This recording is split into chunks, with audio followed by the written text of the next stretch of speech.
You know, lots of people that have left social media platforms just because they couldn't stand the hate so much.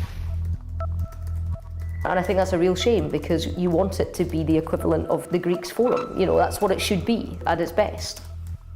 Because I'm openly gay, I was the first openly gay leader of a major political party anywhere in the UK, particularly when I started.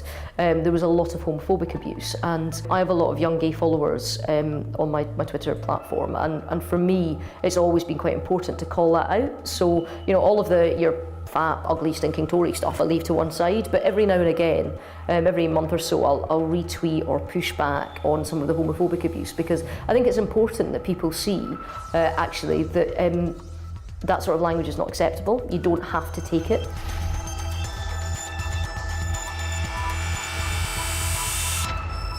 In terms of online death threats or threats of violence, mostly I just kind of mute it rather than block it, because I don't really want people to have the satisfaction that they've been blocked out. There's something that's, and I think secretly everybody would say this, there's something perversely quite satisfying about the idea that somebody who has clearly crossed a line is still howling at the moon and you have no idea and are completely oblivious to it.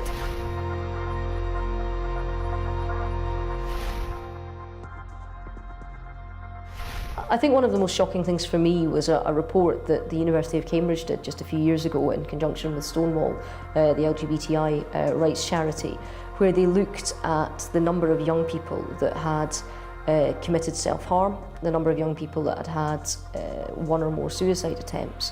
And almost all of them, one of the trigger mechanisms was bullying, and for a significant proportion of them, online bullying was a huge factor.